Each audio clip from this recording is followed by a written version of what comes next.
দেবো না, এত কষ্টের পর জমিটুক করছিলাম বাড়ি কষ্টে, জমিটুক দিয়েই যাই নেই উদারা। গোপালগঞ্জ ও মাদারীপুরের সীমানাবর্তী আমাদের যিনি সাবেক ডিজিপি বেনজির আহমেদ, উনি বেশ কিছুদিন আমাদের এখানে সফলতার সাথে এই চাকরিতে ছিলেন। তো উনার যে সম্পদে, সুপ্রিয় দর্শক শ্রোতা, আপনারা স্ক্রিনে ছোট্ট একটি ভিডিও ক্লিপের অংশ দেখেছেন।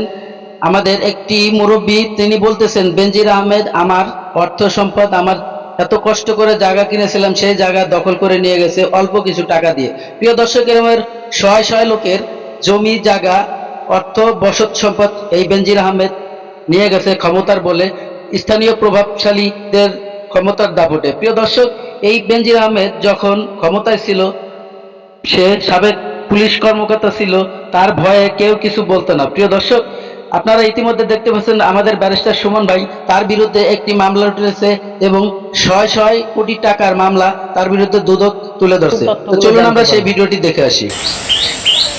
জোর করবি নিয়েছে, জমিটা দেবো না, এত কষ্টের পর জমিটুক করছিলাম বাড়ি কষ্টে, জমিটুক দিয়েই যাই নেই উদারা। গোপালগঞ্জ ও মাদারীপুরের সীমানাবর্তী রাজৈর উপজেলা। অবসরে যাওয়ার এক মাস আগ পর্যন্ত মাত্র 2 বছরে প্রায় 90 একর জমি কেনা হয়েছে সাবেক আইজিপি বেনজির আহমেদের স্ত্রী জিশান মির্জার নামে। 113টি দলিলে কেনা এসব জমির বেশিরভাগই ফসলি জমি। এত জমি কেনার টাকা যোগান দিতে দুর্নীতি হয়েছে কিনা তা জানতে সাবেক আইজিপিকে সপরিবারে। দর্শক, ব্যারিস্টার সুমন ভাই বেনজির আহমেদের নামে যে দুদকের চেয়ারম্যানকে নিয়ে মামলা করেছিল, সেই মামলার এখন পুরো কি রেস চলতেছে এবং সেই মামলার কারণে আজ বেনজির আহমেদের অবস্থান কোথায় দাঁড়িয়েছে। আপনারা যদি শুনতে চান এবং জানতে চান, এই ভিডিওর মাধ্যমে আপনারা হয়তো অনেক কিছু জানতে পারবেন। আজকের এই ভিডিওতে এমন কিছু তথ্য দেওয়া হবে যে বেনজির সম্পর্কে আপনারা শুনলে আপনাদের গায়ের পশম শিরশিরে উঠবে। প্রিয় দর্শক, আমি বেশি কথা বাড়াবো না, চলুন আমাদের ব্যারিস্টার সুমন ভাই কি বলেছিল বেনজির আহমেদকে নিয়ে এবং বেনজির আহমেদের বিচারে কি হতে পারে। তার কি ফাঁসি হবে, না সাধারণ জনগণের মতো সে অল্প কিছু সাজা পাবে? আমরা আজকে সেই ভিডিওটি দেখবো, ব্যারিস্টার সুমন ভাইয়ের মুখ থেকে সেই কথাগুলো শুনবো। চলুন আমরা আমাদের যিনি সাবেক ডিজিপি বেনজির আহমেদ, উনি বেশ কিছুদিন আমাদের এখানে সফলতার সাথে এই চাকরিতে ছিলেন। তো উনার যে সম্পদের ফিরিস দিয়ে কালের কণ্ঠের মাধ্যমে আমরা জানলাম। জানার পর আমার কাছে মনে হয়েছে যে এটা একটা বিরাট বড় শনি সংকেত। দেখা যাচ্ছে যে যে রিপোর্ট পত্রিকায় আসছে, এবং নিশ্চয়ই ওনারা অনেক রিসার্চ করে, একটা কালের কণ্ঠের মতো একটা পত্রিকায় রিসার্চ করে বিভিন্নভাবে এই অনেক ভালো এভিডেন্স ছাড়া তো নিশ্চয়ই এটা করার কথা না। আমার জানা মতে আমি গতকালকে দেখলাম আইজিপি, সাবেক আইজিপি মহোদয় বেনজির আহমেদ, উনি নিজে একটি লাইভ করেছেন। লাইভ করে উনি ওনার বক্তব্য কিছু স্বীকার করেছেন, কিছু অস্বীকার করেছেন।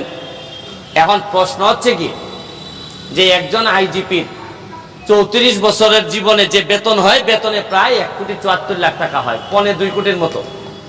কিন্তু দেখা যাচ্ছে যে শত শত কোটি টাকার মালিকানা ওনার আছে, যেগুলা কাগজের হিসাবে আসছে। আর বে হিসাবে যে কি আসছে, এটা একমাত্র আল্লাহ মাহবুদ ছাড়া তো আর কেউ জানেন না, বা কি আছে ওনার।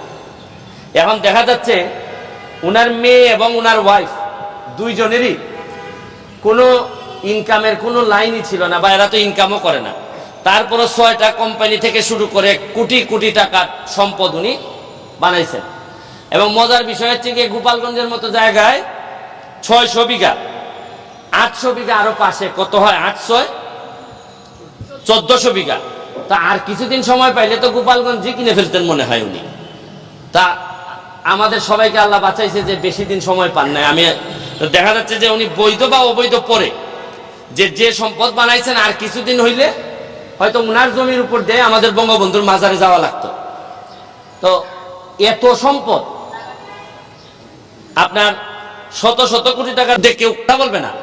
আর দুদক নিজে তো কাজ যদি না করে, তা আমাদের দায়িত্ব হচ্ছে কি, নাগরিক হিসাবে দুদকরে বলা যে ভাই আপনি একটু নড়ে চড়ে বসেন। এটলিস্ট আমরা তো বলছি না যে উনি দুর্নীতি করেছেন, আমরা বলছি যে অভিযোগটা আসছে, এটা বাংলাদেশের মানুষের সামনে, জাতির সামনে পরিষ্কার হোক। আর আমিও দেখাইছি, আপনাদের হয়তো বা ভালো লেগেছে। আর যদি ভালো লেগে থাকে, অবশ্যই আপনার মূল্যবান মতামত এই ভিডিওর কমেন্ট বক্সে কমেন্ট করে যাবেন। আর যদি বেশি ভালো লাগে ভিডিওটি একটি লাইক করে দিবেন, তাহলে ভিডিও বানানোর উৎসাহ বাড়ে। সবাই ভালো থাকবেন, সুস্থ থাকবেন। আল্লাহ হাফেজ।